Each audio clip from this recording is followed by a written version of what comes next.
Welcome again all. This is going to be quite a short Sunday night short. I'm recording this quite late. I haven't had the best week. I've been feeling rather unwell, and so I haven't been out in the workshop. And today, when I was going to be trying to get some stuff recorded, a friend turned up with his bike on a trailer that I needed to fix so he could then ride home, and turned out to be quite a simple little problem with the clutch kind of being end of life and the cable being end of life, and I had to shorten the clutch cable and just check things over and fix a minor electrical problem. Anyway, that kind of used up all the time this afternoon. I have done a little bit of machining. I'm not sure. I think I had some problems with the camera, so I'm not sure how much of that I'll be able to recover, but I will try and get that edited together later in the week. I will just show you what I've made briefly, and so let's get over onto the other camera and I'll show you a few of things that have turned up this week, and some that have come out of the toolboxes through tidying up. Okay, I'll start with some tools that will look quite familiar, but not the brand. You know, so many people out there have got the can't twist clamps. Well, I've got the crabs. And crab clamps, the Union Jack on the back of the crab. I can't remember how long I've had these things, probably, well, certainly over around 30 years, I guess, and I'm pretty sure that they were a Christmas present from my mother, and they've seen a lot of use.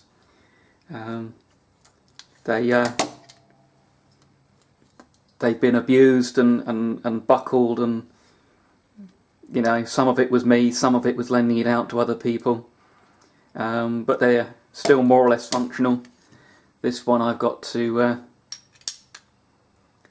do a repair on.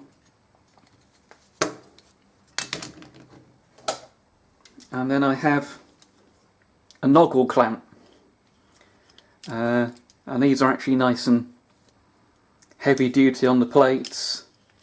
I've got this from Kronos. They're quite expensive. I have a feeling I picked this up having seen the price of the little ones, and it wasn't until I kind of looked at the bill when I got home I'd realised just how much I paid for one of these. But you know, again, this has had a fair bit of use and is a really nice robust version. And I found my grandfather's brace, and you know, it's just a simple 2-jaw for the tapered square shank tooling. The jaws are notched, and you've got a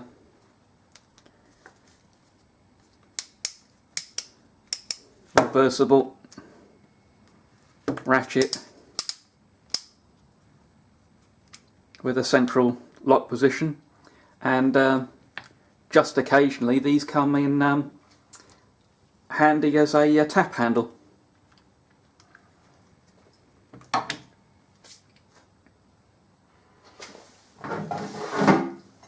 Now, I decided I would get myself a depth micrometer, and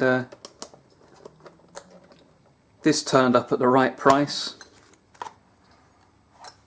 which is it's a Chinese made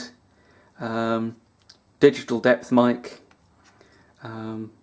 up to 150mm, and it feels okay. I've done a little bit of checking out on it, and it seems fine. It was the right kind of money. Got an eBay find.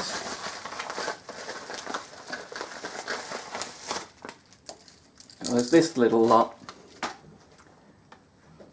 and let's come in a little closer. And this is a complete set.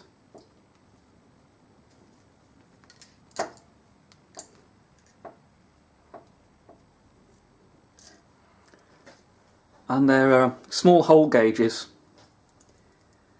but the way these work is you've got a pair of balls on the end there, and inside the end there's a you can just see the tip of it there. It's tapered, so when you turn the end, you're moving the balls further apart, or if I back it out, you'll see that they'll pretty much disappear flush, and then you can see them expand out. And these are meant to be, I'm told, much better than the split ball or half ball style, and the range is from 125 thou 3.2mm up to ½ inch 12.7mm in the what have we got here, 7, and I paid, I think, £60 including delivery for those off eBay, and they could do with a little bit of a clean, but otherwise they look to be in fine fettle. Okay, so we're over at my Bridgeport Clone, and anybody with this style of machine will be familiar with the depth stop, which you know, you can set the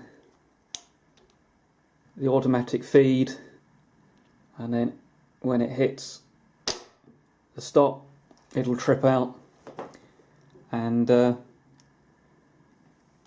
know, if you want to set this thing up here, that's quite a lot of spinning it round. And they do actually sell a replacement nut with a sprung-loaded plunger that grips the thread so that you can move it up quickly, but I've heard of people having problems with them slipping. You don't get the thread engaged just right when you hit the stop. It exceeds the depth, and you know, if you are relying on the trip out, you know, you're boring to a fixed depth, that becomes a problem. So a solution I've seen before and I finally got around to making, and hopefully I'll find I'll get some usable footage of making these, is a set of quick spacers. So you can just drop these in place. So there's a 2-inch and 2 1-inch, and so you never have to move the nut more than an inch.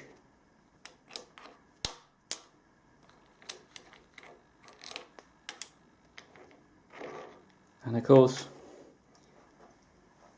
somebody can ask if they can borrow them, which you're not going to dismantle your machine to take the quick adjust nut off. Well, this is my Marini Settebello race bike. Got the fairing just down here, and it's been officially dated as 1954. I think it is actually slightly later. We know it's a genuine Settebello frame. The engine is a little bit of a mix of parts. It's dressed up as an Astor Corti, which short rod, which is short push rods, which was the Clubman's racing version, which they actually produced as a factory bike. So this is an earlier road-going version that's been dressed up as an Astor-Corte with the correct some of the correct Astor-Corte parts, like the racing clutch release mechanism there. The megaphone is sitting on the workshop floor at the moment because the noise legal silencer was borrowed from another bike belonging to a friend. And I've got this entered into Thunder Sprint next month, so I desperately need to get it into the workshop and do a little bit of playing around.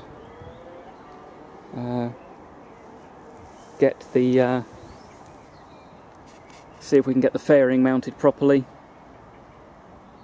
and get the seat moved back a couple of inches. I find it very difficult to ride, and I've got to play around with the gear linkage there, change the leverage, because the travel on the shift is rather too long for me to ride confidently at the moment. And I'll see if I can get enough silencing within the original megaphone. Megaphone silencer to get it within the 100 decibel. 100 decibel? It's 103. Is it 103? 106? Anyway, I'll look it up. I'll have a noise meter somewhere, and we'll see what we can do.